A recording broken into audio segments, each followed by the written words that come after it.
ನಮ್ಮ ಹಿಂದೂ ಧರ್ಮದಲ್ಲಿ ಪ್ರತಿಯೊಂದು ಆಚರಣೆಗಳು ಇವೆ. ಆಚರಣೆಗಳಿಗೂ ಒಂದೊಂದು ಕಾರಣಗಳು ಇರುತ್ತವೆ.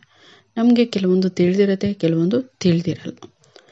ಅದರಲ್ಲಿ ನಮ್ಮ ಶವ ಸಂಸ್ಕಾರದ ವಿಧಿ ಅಂತ ಏನಿದೆ, ಅದರಲ್ಲಿ ಒಬ್ಬ ವ್ಯಕ್ತಿ ಸತ್ತ ನಂತರ ಯಾವ್ಯಾವ ಕಾರ್ಯಗಳನ್ನ ಮಾಡಬೇಕು ಅದಕ್ಕೆಲ್ಲ ಒಂದೊಂದು ಕಾರಣಗಳಿರುತ್ತೆ.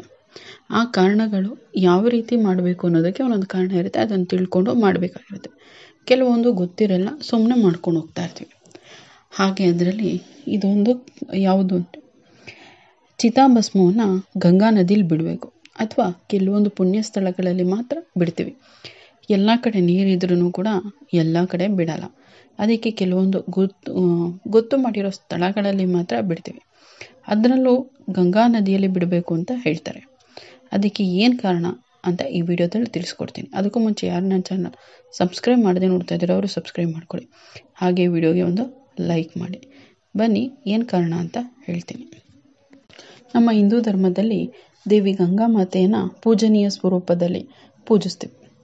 ಇವರು ಸ್ವರ್ಗದಿಂದ ನೇರವಾಗಿ ಭೂಮಿಗಿಳಿದ ದೇವತೆ ಅಂತ ಪುರಾಣಗಳಲ್ಲಿ ಉಲ್ಲೇಖವಾಗಿದೆ. ರಾಜ ಭಗೀರಥನು ತನ್ನ ಪೂರ್ವಜರ ಚಿತಾಭಸ್ಮವನ್ನು ಶುದ್ಧೀಕರಿಸೋಗೋಸ್ಕರ ಮತ್ತು ಅವರ ಆತ್ಮಕ್ಕೆ ಮುಕ್ತಿಗೊಳಿಸೋಸ್ಕರ ಗಂಗೆಯನ್ನು ನದಿಗೆ ತಂದ ಅಂತ ಹೇಳುತ್ತೆ. ಇನ್ನು ಗಂಗಾ ಜಲನ ಮನೆಯಲ್ಲಿ ತಂದು ಪಾಪಗಳನ್ನ ಶುದ್ಧೀಕರಿಸುತ್ತೆ. ಮನೆಯ ಸುತ್ತಮುತ್ತ ಹಾಕಬೇಕು. ಮತ್ತು ಗಂಗಾ ನದಿಲಿ ಸ್ನಾನ ಮಾಡೋದು ತುಂಬ ಒಳ್ಳೆಯದು ಅಂತ ಹೇಳ್ತಾರೆ. ಇನ್ನು ಸ್ನಾನ ಮಾಡೋದ್ರಿಂದ ಪಾಪಗಳು ಎಲ್ಲ ಕಳೆಯುತ್ತೆ ಅಂತ ಹೇಳ್ತಾರೆ. ಏನಕ್ಕೆ ಅಲ್ಲಿ ಮತ್ತು ಚಿತಾಭಸ್ಮನ ಬಿಡಬೇಕು ಅಂತ ಹೇಳ್ತೀನಿ.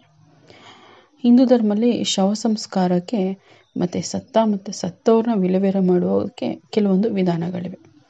ಅದರಲ್ಲಿ ಅವರು ಮೋಕ್ಷನ ಕೊಡಿಸೋದಕ್ಕೆ ಎಲ್ಲ ವಿಧಾನಗಳನ್ನ ನಡೆಸ್ಕೊಂಡು ಬರ್ತಾರೆ. ದೇಹ ಆತ್ಮಕ್ಕೆ ತಾತ್ಕಾಲಿಕ ಪಾತ್ರೆ, ಅಂದರೆ ತಾತ್ಕಾಲಿಕವಾಗಿರುತ್ತೆ. ಆದರೆ ಆತ್ಮ ಶಾಶ್ವತವಾಗಿರುತ್ತೆ.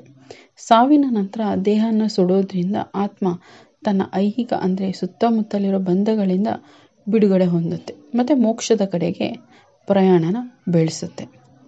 ಶವ ಸಂಸ್ಕಾರ ಆದ ನಂತರ ಎಲ್ಲ ಮುಗಿದ ಮೇಲೆ ಚಿತಾಭಸ್ಮ ಮತ್ತು ಉಳಿದ ಎಲ್ಲ ವಸ್ತುಗಳನ್ನ ತಗೊಂಡು ಅದನ್ನು ಅವಶೇಷಗಳನ್ನ ಪವಿತ್ರ ನದಿಗೆ ಕೊಂಡೊಯ್ತಾರೆ. ಅಲ್ಲಿ ಅಸ್ಥಿ ಅಥವಾ ಚಿತಾಭಸ್ಮವನ್ನು ಮುಳುಗಿಸಿ ಅದನ್ನು ಬಿಡ್ತಾರೆ ಒಂದು ನದಿಯಲ್ಲಿ. ಇದರ ಹಿಂದೆ ಏನಿದೆ ಅಂದರೆ, ದೇಹವನ್ನು ಪ್ರಕೃತಿಯಿಂದ ದೇಹ ಸಿಕ್ಕಿತ್ತು, ಮತ್ತು ಅದನ್ನು ಪ್ರಕೃತಿಗೆ ಹಿಂದಿರುಗಿಸುವ ಒಂದು ಸಂಕೇತ, ಮತ್ತು ಕುಟುಂಬ ಮತ್ತು ಪರಿವಾರದಿಂದ ಆ ಆತ್ಮಕ್ಕೆ ಬಿಡುಗಡೆ ಸಿಗುವಂಥ ಒಂದು ಸಂಕೇತ. ಏನಕ್ಕೆ ಗಂಗೆಯಲ್ಲಿ ಅಥವಾ ಪವಿತ್ರವಾದ ನದಿಯಲ್ಲಿ ಬಿಡಬೇಕು ಅಂದರೆ, ಅದು ಹಿಂದೆ ಒಂದು ಕಥೆ ಇದೆ. ಹಿಂದೆ ರಾಜ ಶಂತನು ಅಂತ ಒಬ್ಬ ಇದ್ದ. ಅವನು ಗಂಗಾ ನದಿಯ ಬಳಿ ಒಂದು ಸುಂದರ ಹುಡುಗಿಯನ್ನು ಅಂದರೆ ಮಹಿಳೆಯನ್ನು ಇಷ್ಟಪಟ್ಟು ಮದುವೆ ಆಗಬೇಕು ಅಂತ ಬಯಸ್ತಾನೆ. ಅವಳು ಹೇಳ್ತಾಳೆ, ನೀನು ನನ್ನ ಜೊತೆ ಮದುವೆ ಆಗಬೇಕು ಅಂದರೆ ನನ್ನ ಯಾವುದಕ್ಕೂ ಪ್ರಶ್ನೆ ಮಾಡಬಾರ್ದು. ನೀನು ಯಾವತ್ತೂ ನನ್ನನ್ನು ಪ್ರಶ್ನೆ ಮಾಡ್ತೀಯೋ, ಏನಾದರೂ ಕೇಳ್ತೀಯೋ, ಆವತ್ತೂ ನಾನು ನಿನ್ನನ್ನು ಬಿಟ್ಬಿಟ್ಟು ಹೋಗ್ತೀನಿ ಅಂತ. ಆಯಿತು ಅಂತ ಒಪ್ಕೋತಾನೆ. ಹೀಗೆ ಇದ್ದಾಗ ಅವಳು ಹೇಳಿದ್ದಕ್ಕೆಲ್ಲ ಒಪ್ಕೊಂಡು ಮಾಡ್ತಾ ಇರ್ತಾನೆ. ಹಾಗೆ ಅವಳು ಮದುವೆಯಾಗಿ ಇಬ್ಬರು ಚೆನ್ನಾಗಿರ್ತಾರೆ. ಅವ್ರಿಗೆ ಒಂದು ಮಗು ಹುಡುತ್ತೆ. ಅದನ್ನು ನದಿಯಲ್ಲಿ ಮುಳುಗಿಸಿ ಸಾಯಿಸ್ಬಿಡ್ತಾಳೆ. ಮತ್ತು ಇನ್ನೊಂದು ಹುಡುತ್ತೆ. ಅದೇ ಥರ 8 ಮಗು ಹುಡುತ್ತವೆ.